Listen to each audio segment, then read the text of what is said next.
Good afternoon, everyone. Thank you for being here. As you know, today House Republicans unveiled a bill that raises taxes on millions of middle-class families and borrows trillions from the future just to give massive new tax breaks to the wealthy and especially to their friends, corporate America. The American people deserve real bipartisan tax reform that puts the middle class first, growth, creating good-paying jobs, and lowers the deficit. This Republican plan doesn't do any of that. In fact, it is a giveaway to corporations and the wealthiest. They brag about saying they have a sample family that if you make this much money, you get this much tax break. What's really important to know about what they're doing is what they give you with one hand, they take away with the other.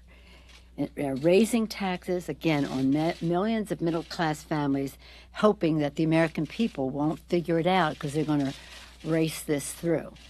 We know that there's some members on the floor of the House today who are on the Ways and Means Committee who have never even seen this bill. So if you're a middle-class family, how do you judge this? If you own a home or want to one day, you lose. If you have a sick child or a family member with long-term medical care needs, they take away the medical deduction, you lose.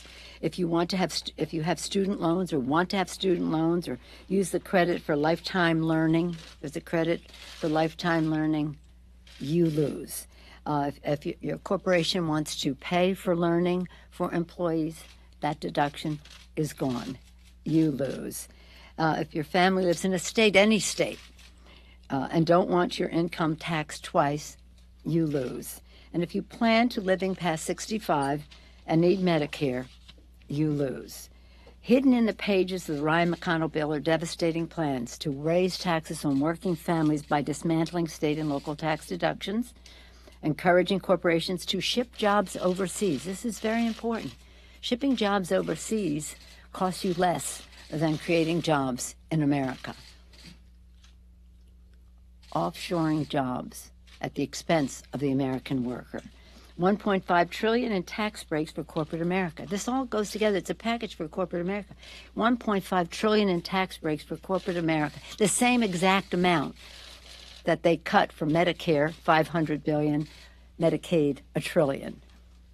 $1.5 trillion from Medicare and Medicaid, $1.5 trillion gift to corporate America, and the additional gift of lowering the cost of shipping, making it cheaper for them to ship jobs overseas than to create jobs in the United States. And even after ransacking all the middle-class benefits, Republicans are still adding trillions to the deficit, scheming to use the debt they pile up today to obliterate Medicare and Medicaid tomorrow. This is a shell game, a Ponzi scheme that corporate America will perpetrate on the American people. The Republican bill, written in secret, designed to be raced forward before it's truly understood, ransacks vital benefits for the middle class. But if you're the wealthiest, 1%, Republicans will give you the sun, the moon, and the stars. All of that at the expense of the great middle class, which is the backbone of our democracy. I'm pleased now to welcome back to the House side and yield to the distinguished Democratic leader of the Senate, Chuck Schumer. Thank you, Nancy. When I was in the House and Ron was in the House, we didn't have such a fancy room here. We had that little place up on the third floor, which I inhabited regularly. Camera shy as he is. Don't need any add-ons here, Nance. Okay. Well, we're still pouring through the fine print of the House Republican tax plan. One thing is crystal clear. This plan is a tax burden that ought to be on the backs of the wealthy and the biggest corporations, but instead it drops it squarely on the backs of the middle class. You're a big corporation, you're a wealthy individual, you do great. You're a middle class person, you suffer. Republicans are trying to argue that the middle class gets a tax break, but what they won't tell you is that many, many, many middle class families will see their taxes go up under this plan. Let me give you two examples. A family in New York or Illinois or Virginia They have a household income of about $100,000. In those states, that's not very much, because teacher, policeman, living together, husband and wife, make over that. Now, if you take the typical amount of each of those deductions, their taxable income would fall to $44,397, meaning this family pays $5,727 more in taxes, while the wealthy get a huge break. People like that are the backbone of the middle class. They're all over the suburbs of New York and California, Illinois, Pennsylvania, Virginia, Colorado, many of them in the districts of our Republican friends. They're going to pay a whole lot more. Now, let's take another family, a poorer family, making $40,000 a year. Now, this family could get an increase of $810 because the child tax credit doesn't help those families. Instead, the bottom rate goes up and they pay more. So throughout the middle class, millions upon millions of hardworking citizens are paying more. I wonder if you can find someone whose income is over $1 million a year who's going to pay less. Who's going to pay more? They won't. Middle class pays more, wealthy pay less. And people in different individual circumstances get clobbered. If you pay student loans, if you have a mortgage, you have medical expenses, your taxes could very well go up because they eliminate the deductions for the middle class and increase the ability of the wealthy to pay less. So family after family after family gets hurt. We'll give you the examples of the families making $100,000, the family making $40,000, and how much more they pay. And so, this bill is everything America doesn't want. America doesn't want the wealthy to pay less taxes. They know that big corporations are swimming in money and don't need any more, and they won't produce any jobs. They want middle-class tax relief. And this bill takes away so much of middle-class tax relief that millions of middle-class families will be in pain from this bill. And now, we see what our Republican colleagues are doing. The bill comes out Thursday. They want to start marking it up Monday. A bill of enormous complexity that affects millions of people in so many different ways. That's a disgrace. To rush a bill like this through without a hearing, without scores, without experts looking at it. All the businesses want to look at it. Everybody wants to look at it. They're trying to rush it through. Why? They're ashamed of this bill. The Republicans know the more this bill is exposed out there, the less people like it.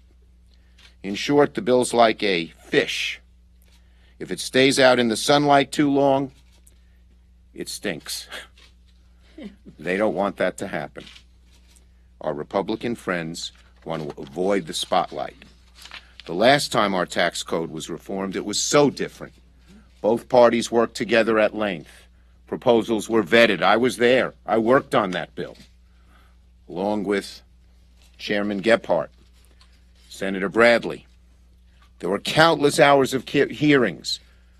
Problems that existed in the initial draft were changed and perfected and modified, so at the end it was a bill that everyone could be proud of.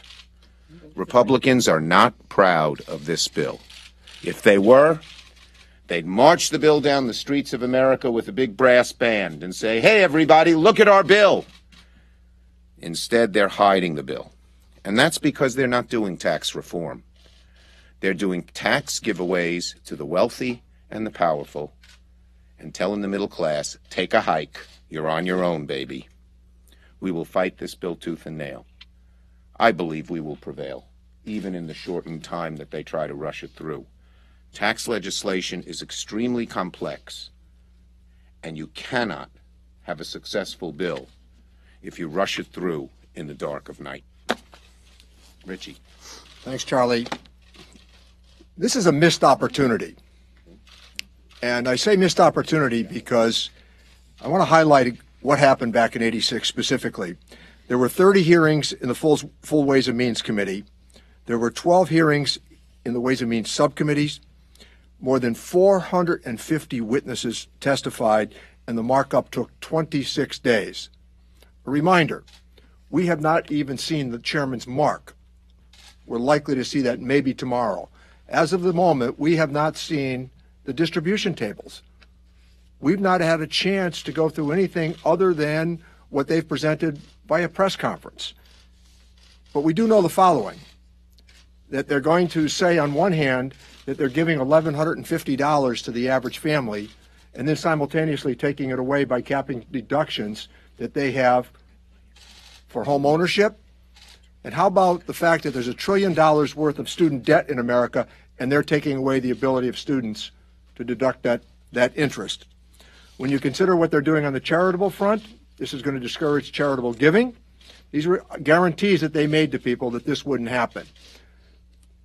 Urban issues, getting rid of new markets tax credits, getting rid of the historic tax credit, and then talking about stimulus. Stimulus in old cities today is from new markets tax credits. That's how it's done. So when you look at what we've had this exercise in, trying to decipher simplicity, one thing we can be all assured of today, this is anything but simplification of the tax code. You're going to have a chance to pour through these details now during the course of the next few hours. But we're all anxious to see those distribution tables so that we can finally figure out who gets what. But it's very clear at this moment that their advertised effort on behalf of the middle class is simply not true. Rich, thank you, and good to be with the Speaker and my leader, Senator Schumer. I think it's important to recognize what this bill is really all about. It's designed to offer what appear to be enough crumbs for some middle-class folks in order to distract from the multi-trillion-dollar giveaways to the big corporations that ship jobs overseas and the mega wealthy. And let me give you an example, and Senator Schumer and I have been looking at these examples all through the morning. Say you have a family who makes a little bit over $50,000. On a good day, maybe, just maybe, that family might get an itty-bitty sliver. But if they have to send a kid to school, or they have to pay medical expenses, which they could no longer write off, this bill leaves that family behind. And that is going to be the message we are going to be getting out over the next couple of days. My colleagues said the overwhelming winners in this bill are the people who have the power, the people who can hire all the technicians and all the experts who are already thriving in an economy that leaves so many working class people behind. Now, we know that there is a lot still to be evaluated. I think it takes your breath away to believe that you can, on Monday, talk about a bill and actually begin considering it formally that would remake the American economy with such flimsy amounts of information that are available. And what I'm going to be stressing, I'm on my way, and I appreciate both the leaders recognizing that we West Coasters have flights and the like. I'm having town meetings, 4 of them over the weekend. The first thing I'm going to talk about is if you want to do a tax bill right, you don't start with a double standard. The corporate tax breaks in the Republican plan are permanent, written in ink, set in stone, locked in place, key thrown away. But look at the bill. So far, a lot of families are going to be settling for temporary tax cuts. There's a double standard on double taxation. The corporations are still going to get to deduct their state and local taxes, but individuals and families won't. A recent college grad who didn't come from much and took on tens of thousands of dollars in student loan debt loses their deduction for student loan interest payments, but guess what? the multinationals who ship jobs overseas still get to deduct their interest payments. Now, what could be more clear evidence of the kind of double standard that my colleagues and I are talking about? And the last point I want to mention is deeply personal, and I have talked about this with my friends over the years. I was director of the Gray Panthers for many years, back when I had a full head of hair and rugged good looks. And boy, this is really anti-senior as it relates to the change in the medical deduction. A senior who's got an expensive health condition, for example, a rare cancer or a dental problem that requires frequent treatment, loses under this proposal the ability to deduct those medical expenses. But corporate tax breaks for expenses will get even bigger. Let me tell you something. President Trump didn't tell seniors in America during the campaign that they were going to lose the opportunity to be able to afford health care. So along with my colleagues who've said it very well, this is going to be a full court press, because what they want to do is get this bill out before Americans have had the chance to put a dent in their holiday shopping. That's because this bill can't stand the light of day. We're going to make sure that we take to the American people what this bill is really all about. I just want to make one correction before we do questions. I left out the $100,000 family, okay? A lot of states like mine, married teacher and police officer, make considerably more than that. They deduct their state and local taxes, their mortgage interest, student loans, and medical expenses. Take a typical amount for each of those deductions. Their taxable income falls to $44,397. They would owe $5,727 in taxes, but here's the part I left out. They get $3,000 in child tax credits, so their tax burden goes to $2,727, which is $993 more. So people making $100,000, people making $40,000, and lots of people in between pay a lot more in taxes, while the big fat cats do just grand. I just wanted to put three facts together here about corporate America, because you said the president didn't say this or that during the campaign to seniors. He didn't say to America's workers that we're going to give $1.5 trillion tax break to corporate America, the same amount we're going to take out of Medicare and Medicaid, give $1.5 trillion tax break to corporate America, make it cheaper for them to send jobs overseas than to create jobs here.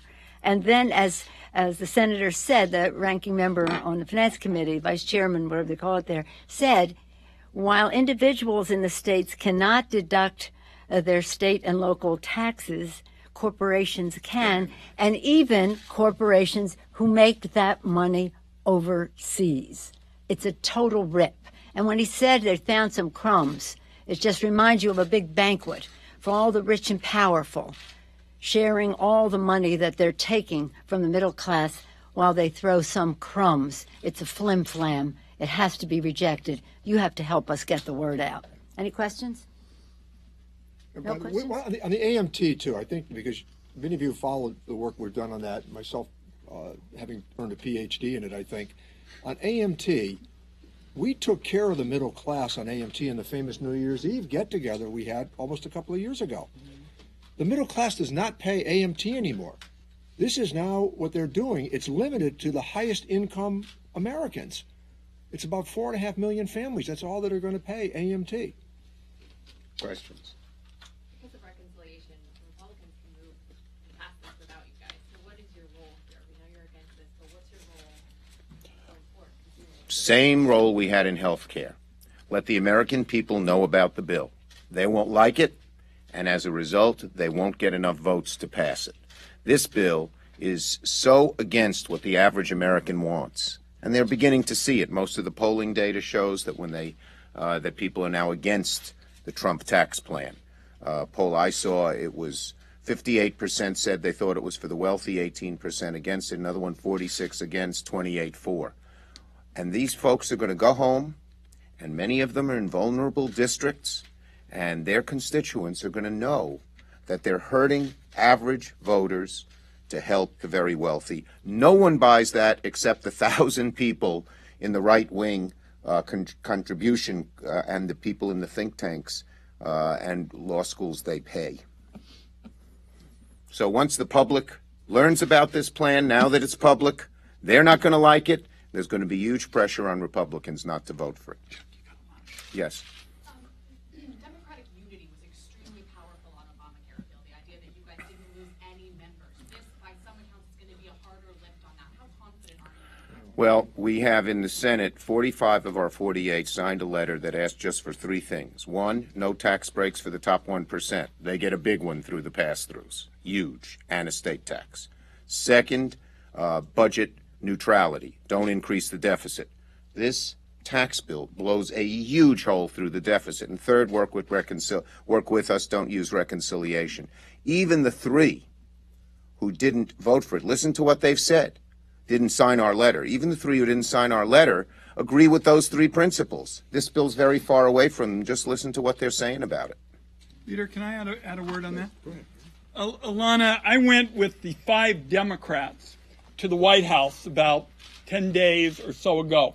They were the 5 Democrats up for election in 2018 in the states that Donald Trump won.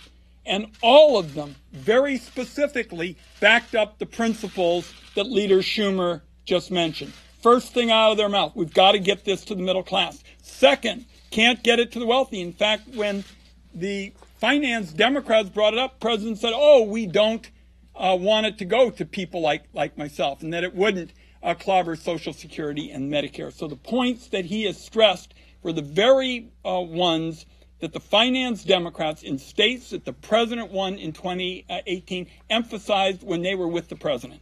And you got an interesting dynamic here. In the House, you have a lot of Republicans from suburban, fairly well-off districts who are going to get clobbered by this bill. So to get it to pass, which I don't know if they'll be able to do it, they got to make the deficit worse by getting rid of the few pay-fors, which are mainly on the backs of the middle class. In the Senate, you have a good number of senators, they've already expressed, who are deficit hawks, Republican. And they don't want to vote for something that has a, multi-trillion-dollar hole in the deficit. And so what helps them pass it in the House hurts them to pass it in the Senate and vice versa. They're in a very difficult position. And I might add that in addition to our internal unity, we had unity with all those outside who are paying attention to what was happening on health care.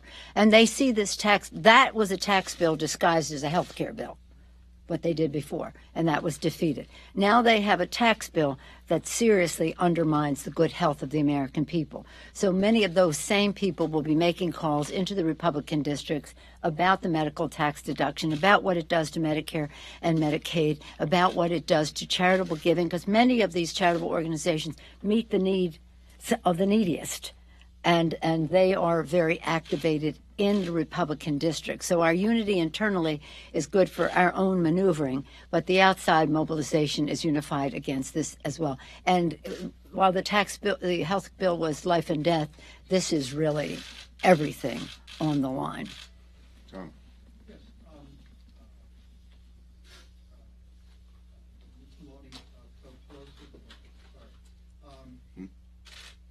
Why are the California Republicans supporting this bill and they're in the same spot that New York and New Jersey Republicans? Well, that's a very good question. Earlier today, some of you may have been here, we had our California delegation, Democrats, lined up, and 14 of them read what it meant in different districts, how many people were affected, what the average deduction would be. In one district, it's over, Royce, it's over 200,000 people, around 18,000 in the deduction as he voted for it. And it will be interesting to see. Our governor has sent letters to them. We've had lots of press going on about it, so that they are hoping that their constituents don't know what's happening here. And that's what the point that the leader made earlier. They're just hoping they could masquerade in this week of Halloween, masquerade as fiscal conservatives and the rest. But I said I indict them for what they are doing to their own constituents, costing them money. Why? Why? Why is always the question. Why? So they can give tax cuts to the high end and to corporate America, enabling them to ship jobs overseas at an advantage, take their deduction, even for the money they make overseas, while depriving their own constituents of that. So they will be hearing from their constituents on it. Let's hope that they were just enabling the process to go forward. Let's hope that that's the case. Or maybe ideologically, they're just trickle-down guys, and their constituents will have to make a judgment about that. But the Republican leadership, House and Senate, told them, don't stop it now. Let it go forward and let's see what happens. Well, and it's going to get worse. And the likelihood, they may be living in the old world. Back in 2000, if you gave huge tax breaks to the wealthy and crumbs to the middle class would say, okay, I'm getting something. The world's different.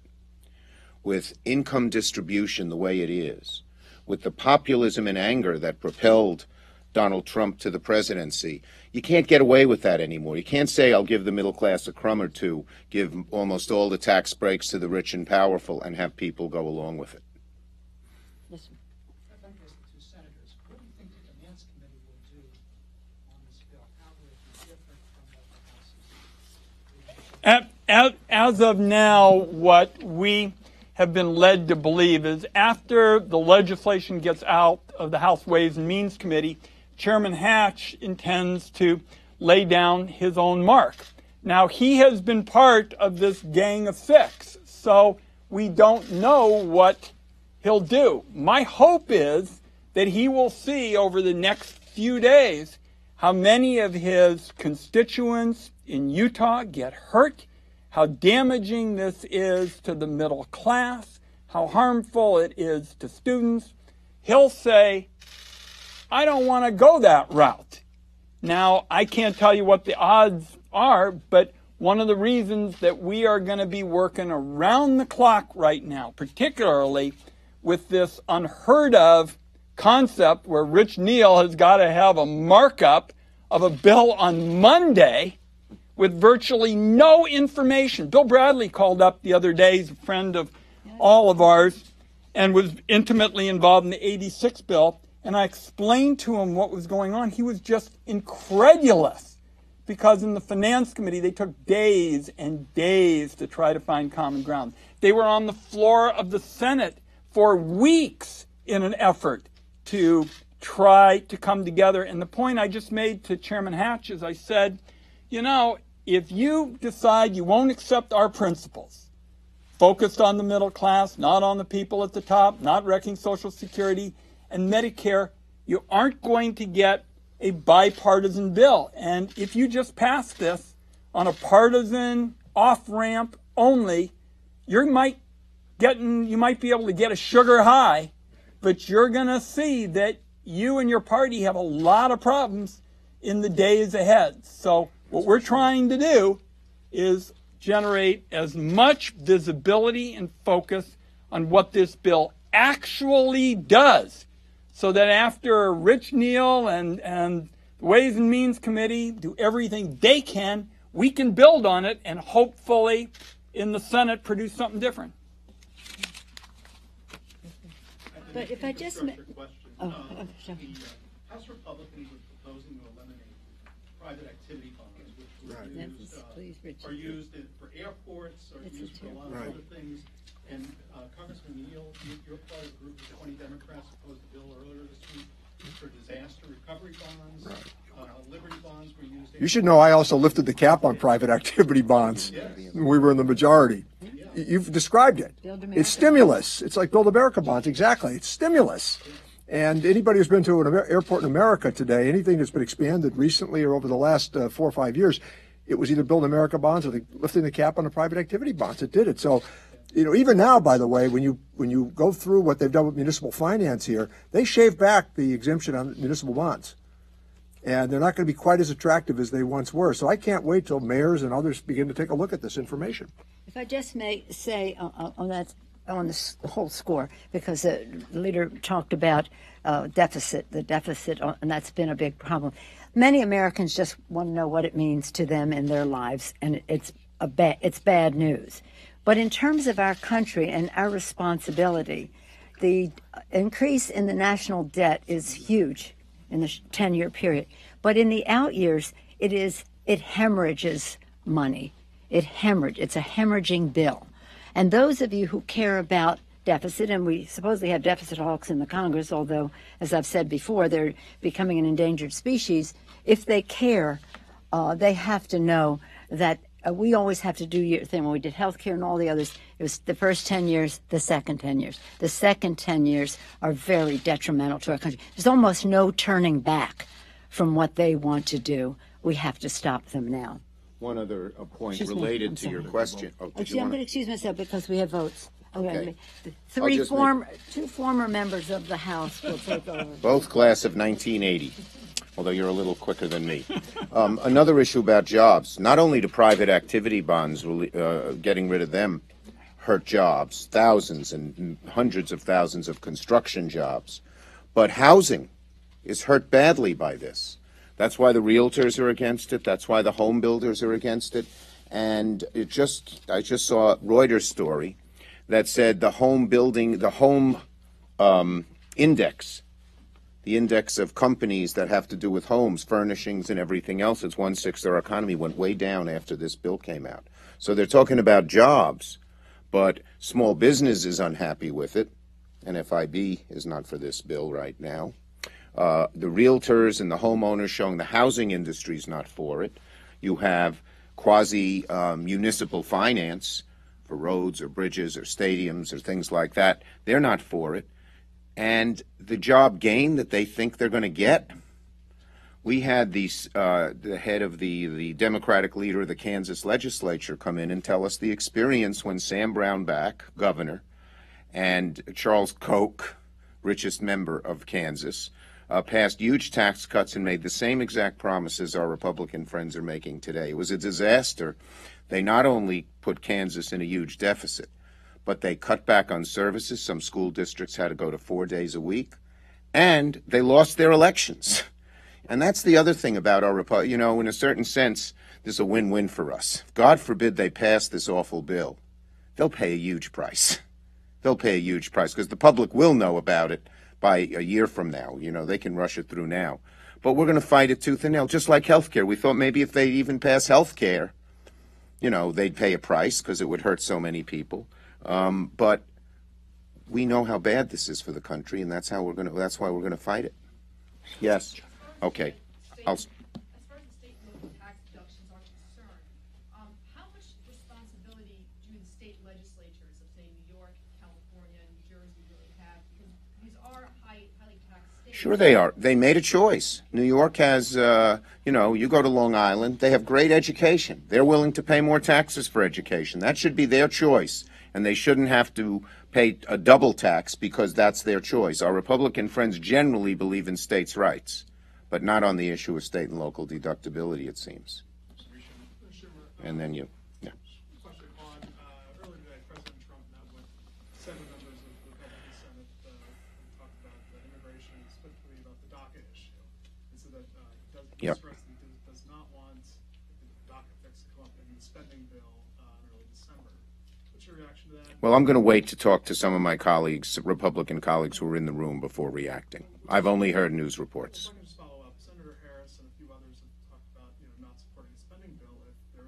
I think we're all of the view that we're going to do everything we can to pass the bill, but we expect it will pass because we have a lot of Republican support for this bill. And I think it's going to do better than people think, no matter what Donald Trump says on one given day or another. Yes. Mr. Schumer, just had a quick toss to you. I know this is about healthcare, taxes. Wanted to ask you about your reaction to the Donna Brazile article in Politico. Haven't seen it. Okay. Do you have any? I haven't seen it. Someone asked me already. I'll read it. What? Do you believe there's corruption in the DNC? I don't know. I'm going to read the article before commenting. Last one. On salt, is it going to be tougher to get any kind of concessions from the Republicans on salt in the Senate than the House because there's nobody from the states, the high tax? I think salt, while many senators dislike it, will have more political, it'll cause, there'll be more House members reluctant to vote for the bill because of SALT than Senate members. It's sort of an interesting dynamic, as I said. In the Senate, you have a lot of deficit hawks. In the House, the hard right, which used to be a deficit hawk whenever there was any spending program, has now seemed to have given that up, although Pete Peterson today said this would be horrible for the deficit. And so it's a different dynamic, but it's a dynamic that makes it harder to pass the bill, because what you have to do to win over the House makes it harder to win over the Senate. Thank you, everybody.